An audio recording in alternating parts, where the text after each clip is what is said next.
Toujours dans l'anatomie du cerveau, continue avec la configuration intérieure, substance blanche des commissures interhémisphériques. On a la commissure blanche antérieure qui relie les deux pôles temporaux en formant une anse concave en arrière. D'accord? Donc, concernant la commissure blanche antérieure, il se trouve ici. D'accord? On a ici le corps calleux qu'on vient de citer tout à l'heure, le septum pélicium, le fornix, d'accord? Et la commissure grise interthalamique, ici. On a bien sûr d'autres structures cérébraux, le quatrième ventricule,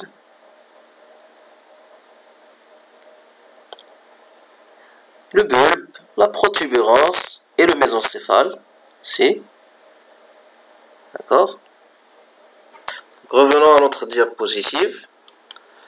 Comme on a vu tout à l'heure, la commissure blanche antérieure. On enchaîne avec le troisième ventricule. C'est une cavité impaire et médiane.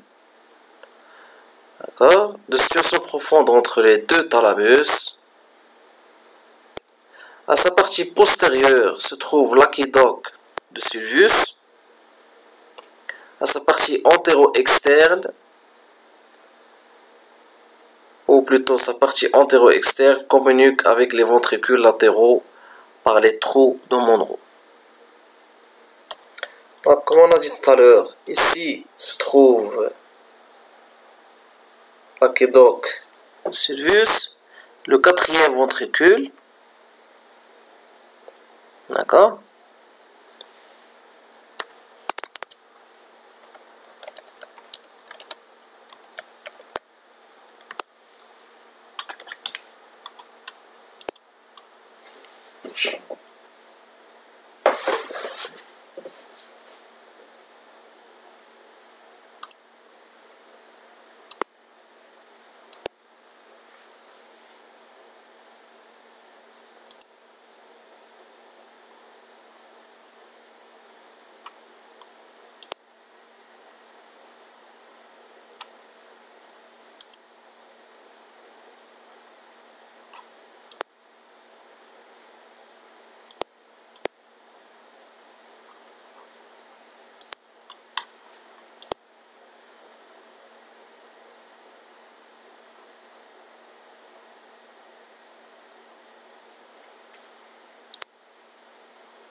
Donc nous avons le quatrième ventricule ici, qui communique avec le troisième ventricule via l'aqueduc de Sylvius. D'accord?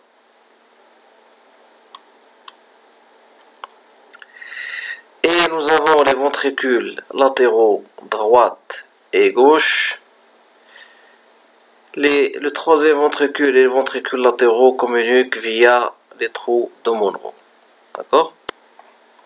Comme on a dit tout à l'heure, les ventricules latéraux sont deux cavités en forme croissant, creusées au fond des hémisphères cérébraux, disposées dans un plan oblique en bas et en dedans, communiquent avec le troisième ventricule, comme j'ai dit tout à l'heure, avec les trous de Monro. On enchaîne avec les rapports du cerveau. Donc le cerveau est placé dans la boîte crânienne où il repose sur la base du crâne.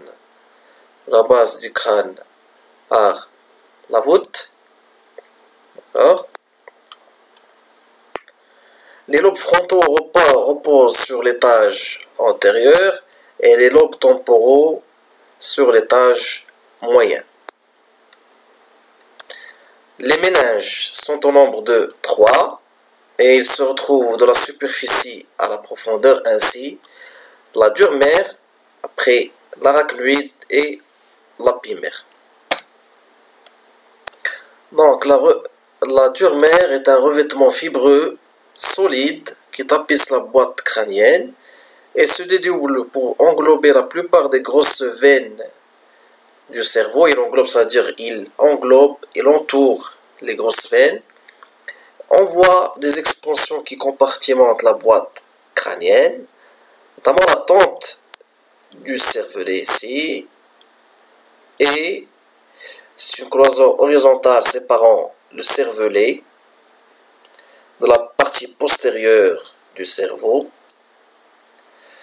et la faux du cerveau ici supérieure qui est une cloison sagittale interposée entre les deux hémisphères cérébraux. On a après l'arachnoïde qui tapisse la face profonde de la dure mère et délimite avec la pimère l'espace sous-arachnoïdien où circule le LCR.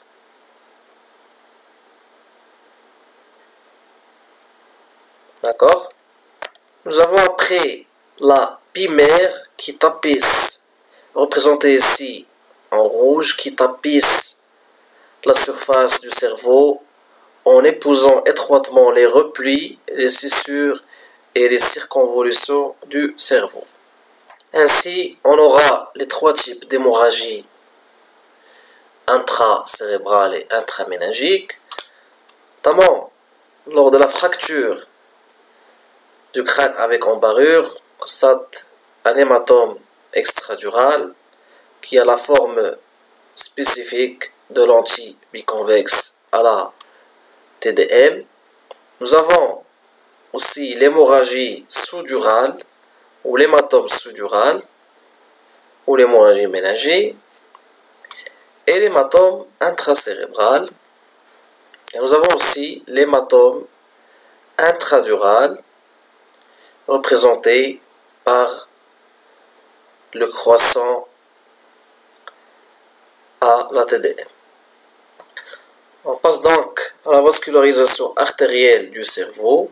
Donc, les artères du cerveau proviennent tous les deux de 2 troncs artériels, les 2 carotides internes et les 2 artères vertébrales, formant ainsi 4 artères qui vont établir entre eux une anastomose formant sur la face inférieure de l'encéphale, je dis bien la face inférieure, le polygone qu'on appelle le polygone de Willis. D'accord?